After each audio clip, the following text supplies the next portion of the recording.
Bismillahirrahmanirrahim. Assalamualaikum warahmatullahi wabarakatuh.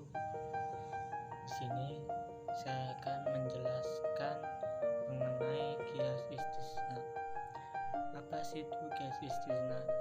Kias istisna adalah susunan kias yang terdiri dari dua pernyataan.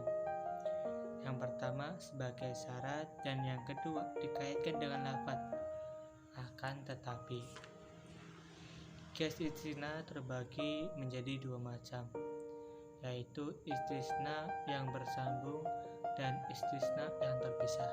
Yang pertama istisna yang bersambung, yaitu istisna yang muqaddimah kubronya adalah syarat yang bersambung. Contoh, jika seseorang itu bersih, maka sedikit terkena sakit, tapi dia bersih, jadi sedikit sekali dia terkena sakit. Yang kedua, istisna yang terpisah adalah istisna yang muqaddimah kubronya sebagai syarat yang terpisah. Contoh, terkadang ada kalanya lautan itu tenang dan ada kalanya berombak, tetapi ia tenang, jadi tidak berombak. Dalam penarikan kesimpulan, kias istisna yang bersambung memiliki hukum antara lain. Yang pertama, istisna muqaddamnya menghasilkan ta'li. Contoh, jika sesuatu itu emas, maka sesuatu itu logam. Akan tetapi sesuatu itu emas, jadi sesuatu itu logam, seperti itu. Terus yang kedua, istisna kebalikan ta'linya menghasilkan kebalikan muqaddam. Contoh, apabila sesuatu itu emas, maka itu adalah logam, tetapi itu bukan logam. Istisna ta'li tidak wajib menghasilkan kesimpulan muqaddam. Contoh, setiap sesuatu itu emas, maka itu adalah logam, tetapi itu logam. Maka kesimpulannya itu tidak boleh logam adalah emas, karena logam lebih umum dari emas, serta tidak wajib sesuatu yang umum menetapkan sesuatu yang khusus. Sedangkan istisna kebalikan muqaddam adalah menyimpulkan kebalikan ta'li sebagaimana disebutkan dalam contoh. Setiap sesuatu itu emas, maka itu adalah logam, tetapi itu bukan emas, maka tidak ada kesimpulan bahwa itu bukan logam, karena emas lebih khusus dari logam dan sesuatu yang khusus tidak boleh meniadakan sesuatu yang umum.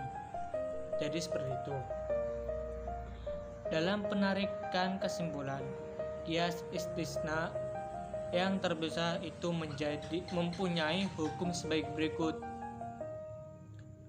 Yang pertama, apabila muqaddimah kubronya hakikiyah atau mani'ul jam'i dan hulwi, atau tidak mungkin terjadi kedua-duanya sekaligus, dan jika tidak ada kedua-duanya maka tidak akan mungkin, maka istisna salah satu qadhiyah harus menyimpulkan kebalikan yang lain. Contohnya seperti ini.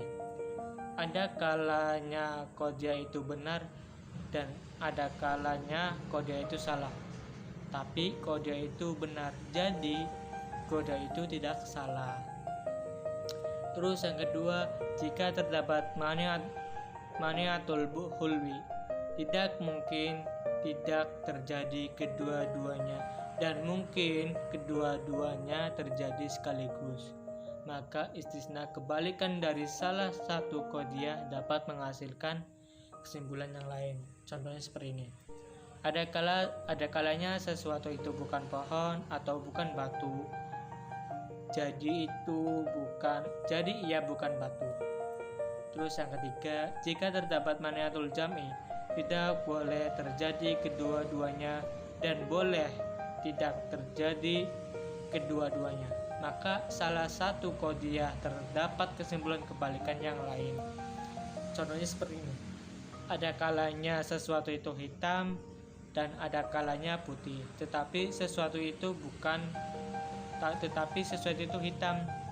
Jadi ia bukan putih, seperti itu. Namun jika istisna kebalikan dari salah satu qadhiyah, maka tidak ada kesimpulan. Syarat-syarat qiyas istisna adalah sebagai berikut, seperti ini ya. Yang pertama itu qadhiyah syar'iyyahnya tidak ada, jadi tidak terdapat kesimpulan. Contoh, tidak pasti jika matahari terbit, maka ufuk itu gelap, tetapi ia terbit. Terus yang kedua, terdapat luzumiyah dalam mustasilah dan terdapat inadiyah atau segi zat dan mufassilah. Jadi tidak ada kesimpulan. Contohnya seperti ini. Apabila terdapat batu bersinar, maka pemiliknya di dalamnya. Sekian penjelasan dari saya, selebihnya mohon maaf. Wassalamualaikum warahmatullahi wabarakatuh.